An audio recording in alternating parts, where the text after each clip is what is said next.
بسم اللہ الرحمن الرحیم پروگرام ہے بسم اللہ الرحمن الرحیم السلام علیکم پروگرام ہے دنیا میرے آگے اور میں ہوں مشتاق منہاس اور میں نصرت جاوید. اللہ خیر کرے بھیا, آج آغاز میں ہی فمبل کرنا شروع ہو گئے تو تم بھی تو نہیں گھبرا گئے کہیں؟ اچھا بات سنو, میں نے کون سا این آر او سے فائدہ اٹھایا ہوا ہے میں گھبرا جاتا. اچھا خیر, اب بات یہ ہے کہ میں تو آپ کو رمضان کے آخری عشرے سے کہے چلا جا رہا تھا کہ بھئی معاملہ گڑبڑ کی طرف بڑھ رہا ہے. آج اس طرح کچھ ہوئی ہے مزید ڈیولپمنٹ, وہ بتا دو جنہوں نے ہمیں ابھی جوائن کر رہے ہیں, غیر ملک میں ہمارے دیکھنے والے, کہ بھئی کیا ہوا ہے آج اور کیوں ہم کہہ رہے ہیں کہ معاملہ گڑبڑ ہے. دیکھیں نصرت صاحب, آج تو سب سے پہلی جو ڈیولپمنٹ تھی اور سب سے فارموسٹ ڈیولپمنٹ کہ سپریم کورٹ میں آج اس سمری کے بارے میں اٹارنی جنرل یا سیکرٹری لا نے بتانا تھا. اٹارنی جنرل نے کہا کہ اچھا جی سمری جو ہے وہ لا منسٹری نے جو بھیجی تھی وہ منظور کر دی ہے, لیکن چونکہ ہم اس کے میں نے جو سمری کا متن میں نے دیکھا تھا دستاویز یا کوئی جو اس کے اوپر دستخط نہیں تھے, اس لیے میں اس کے مندرجات, تو چیف جسٹس نے کہا کہ جو اگر آپ کو نہیں پتا اور آپ یہاں شیئر نہیں کرتے تو میڈیا میں تو آ چکا ہے. تو انہوں نے کہا کہ میڈیا میں وہ اس طرح سے شاید نہیں ہے, مجھے اعتراض ہے کہ اس میں, لیکن ہم اس سمری کو فی الحال یہاں پہ پیش نہیں کر سکتے. اور پرائم منسٹر کے متعلق انہوں نے کہا کہ اگر انہوں نے سمری میں ایسا ویسا ورژن اختیار کیا جو کہ میڈیا میں آیا ہے تو پرائم منسٹر تو سمجھدار آدمی ہے, وہ تو جانتے ہیں کہ اس کے کیا نتائج ہیں.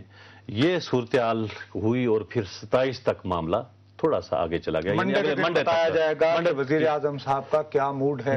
لیکن موڈ کیا بتانا, وزیر اعظم صاحب کو پتا تھا کہ یہ ڈیولپمنٹ جو ہے وہ وہاں پہ سپریم کورٹ میں ہو چکی ہے, اٹارنی جنرل یہ وہاں پہ بتا چکا ہے, تو وہ پھر سینٹ میں تشریف لائے اور سینٹ میں آ کے انہوں نے این آر او کے اوپر یا سوئز مقدمات کھولنے کے حوالے سے جو سپریم کورٹ کے ڈائریکشن جو فیصلے ہیں اس کی تھوڑی سی اپنے حساب سے نہ صرف تصدیق کی, وہ جو میڈیا میں بات آ رہی ہے پہلے دیکھتے ہیں وزیر اعظم نے کہا کیا اور اس کے بعد بات چیت کریں گے اس کے اوپر.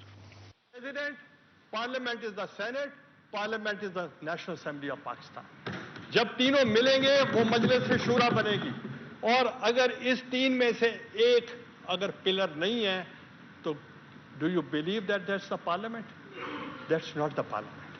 Number two, the president is the supreme commander of the armed forces. How can you give the powers to the president who is the symbol of federation کہ آپ کہیں ایک طرف آپ کہہ رہے ہیں کہ اب قوم کی بیٹی کو لانا چاہیے اور دوسری طرف سے کہیں کہ اب پارلیمنٹ کے ایک حصے کو آپ لے جائیں. اور تیسرا کہ ایک کانسٹیٹیوشن میں آپ نے اختیارات دیے ہیں انڈر 248 کہ ان کو امیونٹی ہے, تو آپ 2.5 سال تو ویسے بھی گزر گئے ہیں, تو 2.5 سال کے بعد جو امیونٹی ختم ہوگی آپ فیصلہ کر لیں, مگر پارلیمنٹ اگر چاہے آج تو آج واپس لے لیں. پھر اس کے علاوہ جو انہوں نے جو بات کی جو امپورٹنٹ ہے کہ انہوں نے کہا کہ وہ میں نے فہرست منگوا لی ہے این آر او سے, جو مستفید ہوئے ہیں انہوں نے اس کو کہا کہ میں اس کو آگے بھیج رہا ہوں, اور وزارت جو متعلقہ محکمہ ہے وہ اس کو دیکھ کے اس کو باقاعدہ سرٹیفائی کرے, اس کے اندر کوئی ابہام ہے اس کو درست کر کے بھیجے. لیکن ساتھ ساتھ نے مشورہ دیا کہ جس آفیسر نے این آر او سے فائدہ اٹھایا ہے وہ رضاکارانہ بنیاد پر. لیکن اس میں پتہ نہیں انہوں نے وزراء کو بھی کہا ہے یا باقی لوگوں کو بھی مشورہ کیوں نہیں دیا کہ جس پہ کو آنا چاہیے سرکاری افسران کیا, پھر تو اوپر تک بات جائے نا. اچھا, اب ہمیں لاہور میں جوائن کر رہے ہیں سینیٹر صفدر عباسی. السلام علیکم ڈاکٹر صاحب. سلام جی نصر بھائی. بہت بہت شکریہ آپ کو, ایئرپورٹ سے ہم فوراً اپنے اسٹوڈیوز میں یہاں لے آئے ہیں, ہمیں جوائن کرنے کا شکریہ. آپ پر میں آج زیادہ اس وجہ سے کرنا چاہتا ہوں کہ جب این آر او نیگوشیٹ ہو رہا تھا تو آپ کا اپنے طور پر اس میں بڑا اہم کردار تھا, جو 3-4 لوگ اس کو وہ ٹو اینڈ فرو جو ہو رہا تھا اس کے مسودے کے بارے میں, اس طرف تو میں بعد میں آؤں گا. سب سے پہلے یہ بتائیے ڈاکٹر صاحب کہ کل آپ کی پارٹی کے جنرل سیکرٹری جہانگیر بدر صاحب نے کیٹیگوریکلی تردید کی صحافیوں کے سامنے کہ آپ کو دعوت نامہ نہیں دیا گیا. وہ تو اصرار کر رہے تھے کہ آپ کو دعوت نامہ دیا گیا لیکن آپ تشریف نہیں لائے. وہ ذرا وضاحت کر دیجئے تاکہ پھر ہم اپنے اصل موضوع پہ آ جائیں.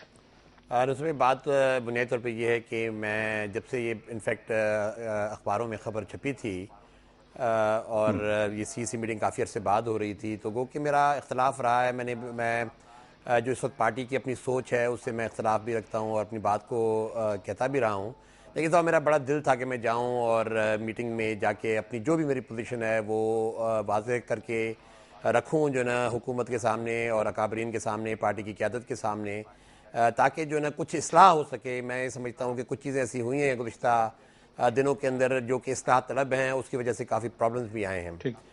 اور اس کے بعد جو ہمارے چینلز ہوتے ہیں سینٹرل سیکریٹریٹ کے اور بلاول ہاؤس کے، اس طرف سے مجھے یہ اطلاع بھی دی گئی 2 دن پہلے کہ جی آپ میٹنگ میں انوائٹڈ ہیں. لیکن ایک رات پہلے، میٹنگ سے پہلے، مجھے انہی چینلز کے ذریعے بتایا گیا کہ جی آپ میٹنگ میں انوائٹڈ نہیں ہیں اور آپ کی جو انویٹیشن ہے وہ ہمیں کہا گیا کہ وہ انہوں نے وڈرا کر لیا. تو اس کے بعد میں فرینکلی میں نے اس پہ ریئیکٹ نہیں کیا، اور رات تھی ویسے میں نے ریئیکٹ بھی نہیں کیا، اور اگلے دن بھی میں نے ریئیکٹ نہیں کیا. پھر میں نے اپنے سینئر دوست، میں کچھ دوستوں کو نہیں چاہتا کہ وہ امبیرسنگ پوزیشن میں آئے، لیکن میں یہی کہنا چاہتا ہوں کہ انتہائی سینئر پارٹی کے جو دوست ہیں، میں ان کی جو نا یہ ان کی میں نے بتایا ان کو کہ بھی اس قسم کی بات ہوئی ہے. تو میں نہیں سمجھتا کہ کیوں ہوا ہے، لیکن بہرحال میں آپ کی نالج میں لانا چاہتا ہوں. اور میں نے سیکرٹری جنرل صاحب کو بھی کانٹیکٹ کرنے کی کوشش کی، وہ مجھے نہیں مل سکے، فون نہیں اٹھا رہے تھے. تو میں نے ان کو ایک SMS بھی کر دیا کہ جی اس قسم کی ڈیولپمنٹ ہوئی ہے اور مجھے نہیں پتا کہ کیوں ہوئی ہے اس طرح کی ڈیولپمنٹ. ان کا تو خیر جواب مجھے نہیں آیا SMS کا، اور اب تک نہیں آیا. اب تک بھی تقریباً 24 گھنٹے گزر چکے، اب تک بھی ان کا مجھے کوئی جواب نہیں آیا. لیکن وہ جو میرے سینئر دوست ہیں، اکابرین ہیں، انہوں نے کوشش کی کہ جی رابطہ کیا جائے ایوان صدر میں اور یہ پوچھا جائے کہ جی یہ کیوں اس طرح کی بات ہوئی ہے. تو انہوں نے مجھے کنفرم کیا کہ جی واقعی اس قسم کی بات ہے. اور میں فرینکلی جو نا پھر دوبارہ یہ کہوں گا جی میں ان کو امبیرسنگ پوزیشن میں نہیں ڈالنا چاہتا. ٹھیک ہے، ایک چیز ون ٹائم ہو گیا. ٹھیک ہے، آپ نے بالکل یہ بات کلیئر کی، لیکن ایسی ڈاکٹر صاحب کون سی ایسی بات تھی اس ملک کی ڈیولپمنٹس کے حوالے سے کہ جو آپ وہاں پر کہنا چاہ رہے تھے اور آپ کو اس کا موقع نہیں دیا گیا؟ کیا پوائنٹ آؤٹ کرنا چاہ رہے تھے آپ؟ مشتاق بھائی، بات یہ ہے کہ میں نے پچھلے 2-2.5 سال کے اندر میں سمجھتا ہوں کہ پارٹی کے اندر جو فیصلہ سازی کا عمل ہے وہ بڑا جو نا فالٹی رہا ہے. اور مجھے آج تک یہ سمجھ نہیں آئی کہ آفٹر آل گزشتہ اگر آپ 2.5 سال کے اندر دیکھیں تو فیصلے کیے جاتے ہیں، پھر فیصلے واپس لیے جاتے ہیں. ایک فیصلہ ہوتا ہے پھر اس کو فوراً واپس لیا جاتا ہے. اس کی ذمہ دار کون ہوتا ہے، کون وہ فیصلے لیتا ہے، کون پھر اس کو واپس لیتا ہے. میں آج تک گزشتہ 2-2.5 سال کے اندر جو مسلسل جو ایک عمل ہو رہا ہے، چاہے آپ وہ جوڈیشری کے حوالے سے دیکھ لیں، چاہے گورننس رول پنجاب میں لگایا گیا اس حوالے سے دیکھ لیں، چاہے وہ جو یہ جو مختلف اپوائنٹمنٹس ہوئیں پھر ان کو واپس لینا پڑا. حیدرآباد کو متحد کرنے والی بات بھی تھی. جی جی حیدرآباد والی بات بھی تھی نا. میں نے ایک دفعہ یہ بھی پوائنٹ اٹھایا تھا کہ وزیر اعظم صاحب نے جو نا حیدرآباد کو متحد کرنے کی بات کی اور پھر ایک دم اس سے وڈرا کر گئے، اور یہ پارٹی کی بہت پرانی پالیسی تھی. پھر اس کے علاوہ اس کے ریسنٹ اپوائنٹمنٹس جو ہوئی ہیں اس حوالے سے جو نا بیک ٹریک کیا گیا ہے. مطلب مسلسل ایک عمل ایسا ہے جو میں جو بڑے عرصے سے یہ دیکھ رہا ہوں. اور میں نے یہ بارہا یہ بات کہنے کی کوشش بھی کی ہے، اور بلکہ میں نے ایک دفعہ پارٹی میٹنگ میں کہا بھی تھا کہ جی یہ کون فیصلے کرتا ہے، فیصلہ سازی کا آپ کا عمل کیا ہے، کون لوگ بیٹھتے ہیں، کس وقت بیٹھتے ہیں، کیا مطلب یہ آپ اسی کو ہی کہہ لیں. میں اپنی ذاتی حوالے سے بات نہیں کرتا، ٹھیک ہے ایک میٹنگ تھی میں نے اٹینڈ نہیں کی، کیا فرق پڑتا ہے. میں وہاں بات کہتا، مجھے پتہ نہیں کہ ایکسیپٹ کی جاتی یا نہیں کی جاتی، لیکن کم اچھا ڈاکٹر صاحب، عرض یہ ہے کہ وہ ٹھیک ہے، یہ آپ نے اس کو کلیئر کر دیا، آپ اپنے اکابرین کا نام لے کے امبیرس نہیں کرنا چاہتے، وہ بھی ایک اچھی بات ہے. میں اب یہ جاننا چاہتا ہوں کہ آپ جب NRO نیگوشیٹ کر رہے تھے تو کیوں یہ آپ کا سٹریس تھا کہ یہ کیسز واپس ہونے چاہیے؟ اگر فرض کریں انتخابات کے بعد آپ حکومت میں آتے تو پھر حکومت کے طور پر آپ وڈرا کر سکتے تھے. آپ اس وقت یہ اینٹیسپیٹ کر رہے تھے کہ NRO کے ساتھ یہ ہوگا؟ اچھا ڈاکٹر صاحب سے بات آپ نے سوال کر لیا ہے. اس وقت کمرشل بریک کا وقت ہوا ہے، بریک کے بعد واپس آئیں گے اور اس سوال کا جواب لیں گے صفدر عباسی صاحب سے.